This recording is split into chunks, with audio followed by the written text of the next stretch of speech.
అదే RTV app వార్తల్ని క్షణాల్లో చదివే అవకాశం ఉంటుంది. ఒక న్యూస్ పేపర్, ఒక టెలివిజన్ ఛానల్ మీ చేతుల్లో ఎప్పుడూ ఉంటాయి. ఎక్కడికైనా వెళ్ళి పనులు చేసుకునేవారు, చదువుకునేవారు, ఉపాధి రంగంలో ఉన్నవారు, అన్ని రకాల వారు కూడా రోజువారీగా బస్సులు ఉపయోగించుకునే వారందరూ కూడా విద్యార్థులకు కూడా ప్రధానంగా ఎంతో ఉపయోగపడుతుంది.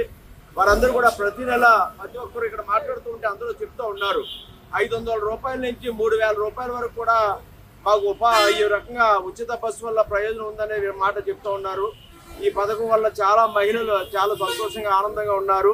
చంద్రబాబు నాయుడు గారు ఏ విధంగా అయితే మహిళల కోసం ఆయన వచ్చిన తర్వాత డ్వాక్రా ఉద్యమం తీసుకొచ్చి మహిళలు ఆర్థికంగా నిలదొక్కునేలా చేశారు, రాజకీయంగా అవకాశాలు ఇచ్చారు, ఉపాధి ఉద్యోగ రంగాల్లో అనేక మందికి మహిళలకు రిజర్వేషన్లు పెట్టి కాలేజీల్లో ఉద్యోగాల్లో చదువుకోవడంలో కానీ ఉద్యోగాలు చేసుకోవడంలో కానీ వారికి ఎంతో మేలు చేశారు. మహిళల కోసం దీపం పథకం కింద గ్యాస్ స్టవ్లు, గ్యాస్ సిలిండర్లు ఆనాడు అందించారు. అందుకే ప్రతి ఇంట ఈనాడు గ్యాస్ స్టవ్ ఉంది. అదేవిధంగా మహిళల కోసం మరుగుదొడ్లు ఏర్పాటు చేశారు. గతంలో మరుగుదొడ్లు ఉండేవి కాదు, మహిళలు చాలా ఇబ్బందులు ఎదుర్కొనేవారు. అటువంటి వారందరూ కూడా ప్రతి ఇంటికి మహిళలు ఈ రోజున మరుగుదొడ్డి కట్టుకున్నారన్నా, లేదా ఇంటింటికి కూడా గ్యాస్ స్టవ్, గ్యాస్ సిలిండర్ ఉపయోగించుకుంటున్నారన్నా, లేదా బ్యాంకులకు వెళ్ళి ఆర్థికంగా వారు లబ్ధి పొందుతూ ఉన్నారన్నా, అవన్నీ కూడా చంద్రబాబు నాయుడు గారి యొక్క కృషి, ఆ పథకాలన్నీ కూడా ఆయనే ప్రారంభించారు. మరలా ఈ రోజున ఉచితంగా 3 గ్యాస్ సిలిండర్లు మహిళల కోసం చెప్తా ఉన్నారు.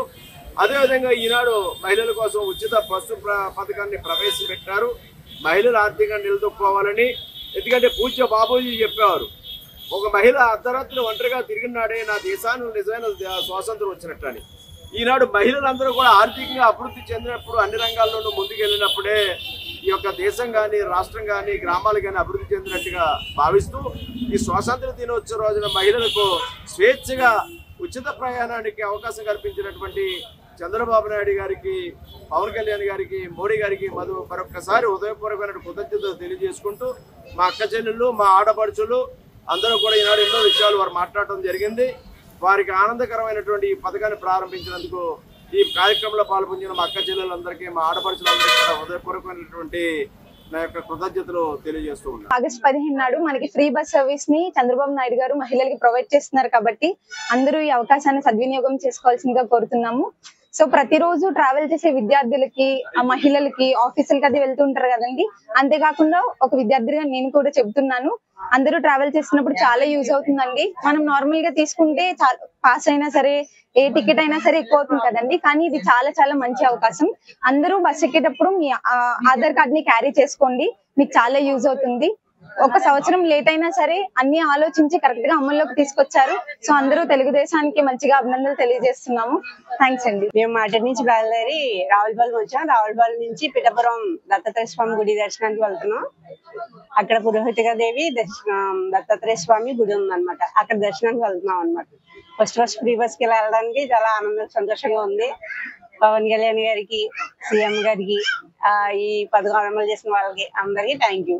మేము ఇంట్లోనే ఉంటాం కాబట్టి అంత ఈజీ అవ్వకపోవచ్చు, కానీ డైలీ ట్రావెల్ చేసే వాళ్ళకి, పిల్లలకి, స్కూల్ పిల్లలకి అందరికి చాలా బాగా ఉపయోగపడుతుంది అనమాట. అంటే అన్నారు కానీ చేస్తారా లేదా అని అనుకున్నాం, కానీ బాగానే చేశారు కాబట్టి చాలా ఆనందంగా ఉంది. తెలుగులో న్యూస్ కి ఫాస్టెస్ట్ యాప్ ఇప్పుడు టోటల్లీ న్యూ అవతార్లో జస్ట్ 5 seconds లో కంప్లీట్ న్యూస్.